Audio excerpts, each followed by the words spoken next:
Ladies and gentlemen, welcome back to the CSTV. I'm your host, Kathleen Egal Toto, Madam CS, and this is The Striker. Stay tuned and have it raw and real. In The Striker today, we're going to look at the meeting that Professor Abraham Kithure Kindiki, our Deputy President, had with the members of Parliament from the mountain.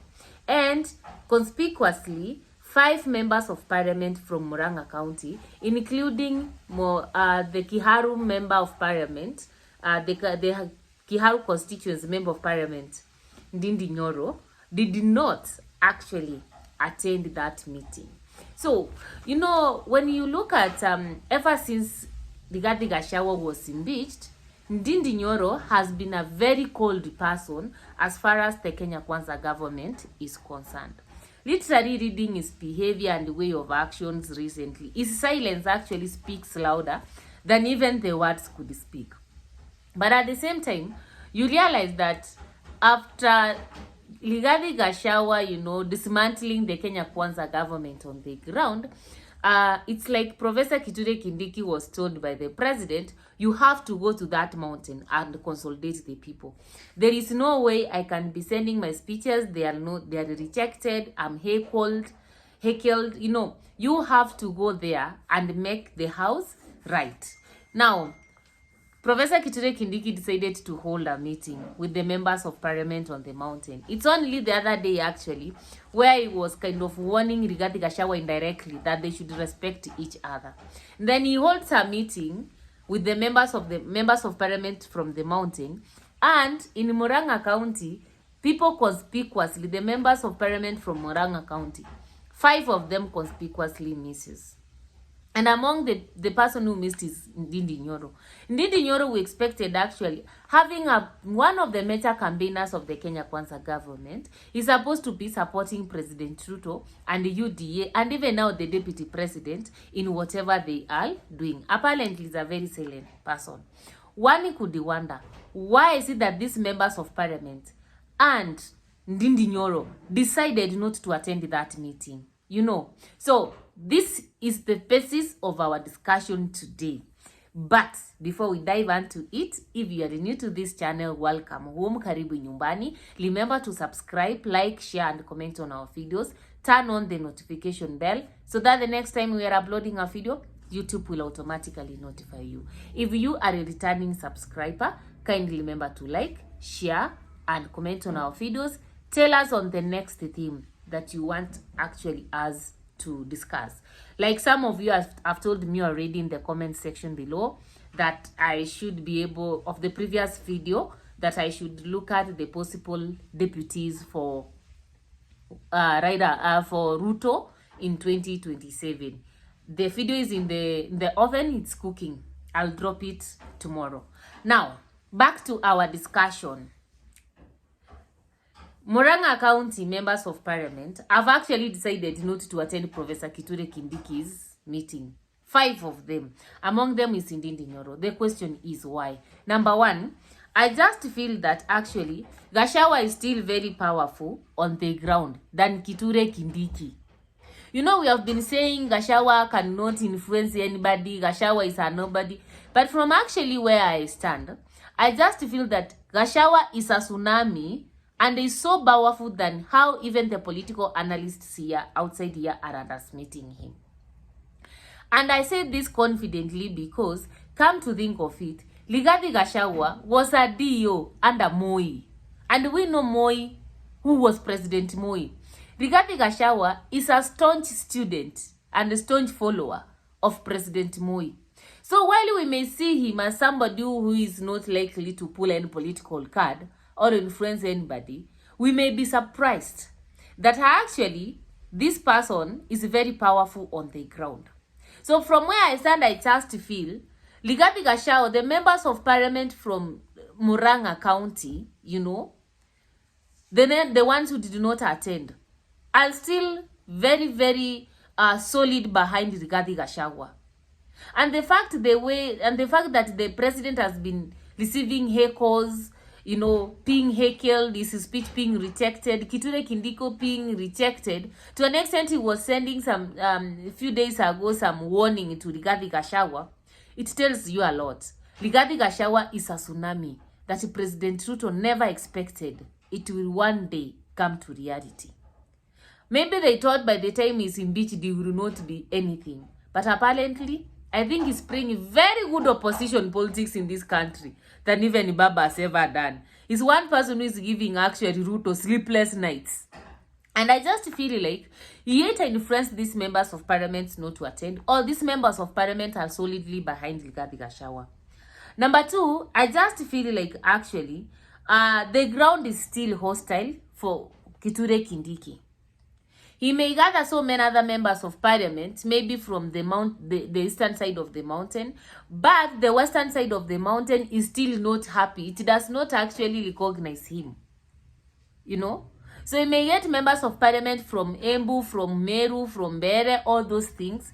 But from the mountain, from the western side of the mountain, especially from Murang'a and maybe Kiambu, is not likely to enjoy that, that privilege.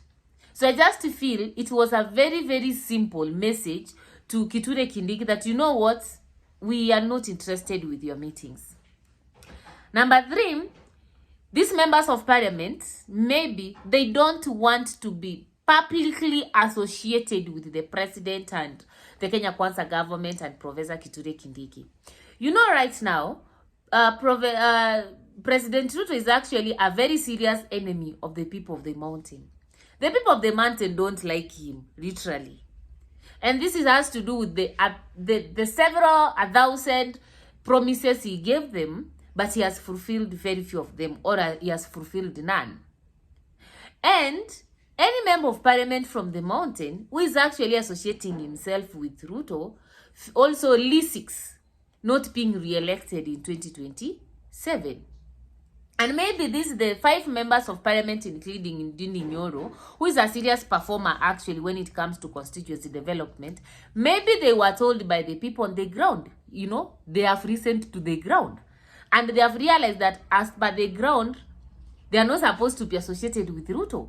And if they make such a mistake like to attend Professor Kithure Kindiki's meeting, it's like literally associating with Ruto, because Professor Kithure Kindiki is a deputy to Ruto. He was appointed by Ruto. He was not elected by Kenyans.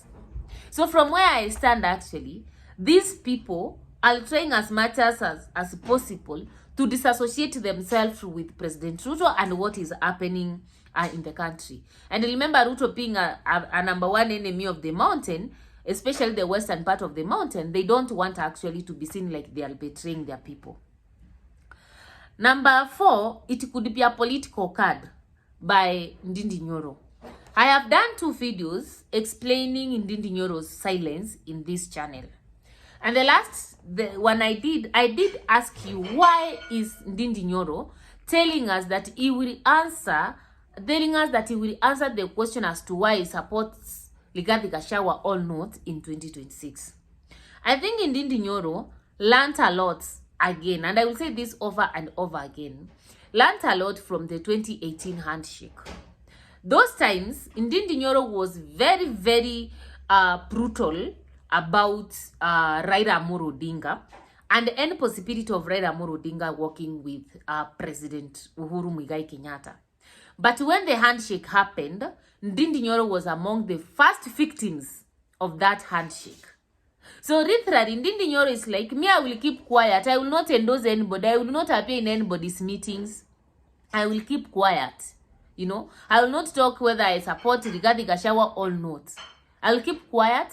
Come 2026, when we are about to start the campaign mode, I will declare my stand and then I will move forward, knowing I'm campaigning.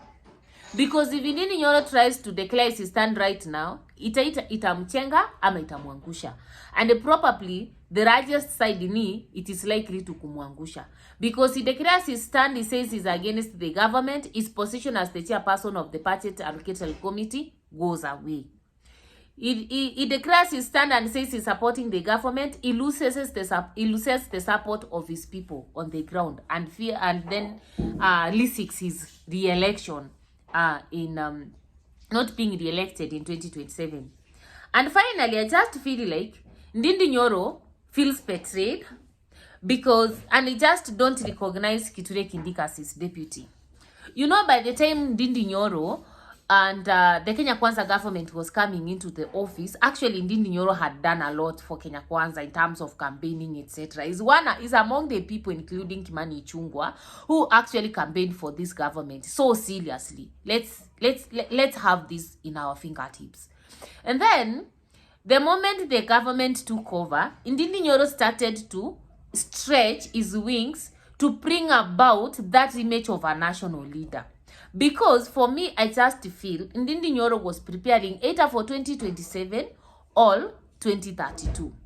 But the handshake happens, the impeachment happens, and then we have the handshake. And then what we see actually, Ndindi Nyoro is not even now given any position in this government. Maybe he expected to get a CS. You understand? So I just believe maybe Ndindi Nyoro thought the way he had fought for Ruto and the way he had started showing that image of a national president, a national leader, he was to be actually appointed the next deputy president of the Republic of Kenya and not Professor Kithure Kindiki. I think this got him as a shock, and it just feels like I'm not recognizing Kindiki as the deputy president. It's Ruto's deputy president and not mine. And therefore, I will not attend any meeting that he calls. So those are my opinions though. And yeah, see you next time with another video on Ruto's running mates in 2027. And remember to like, share, and comment on our videos. Kindly subscribe. See you next time.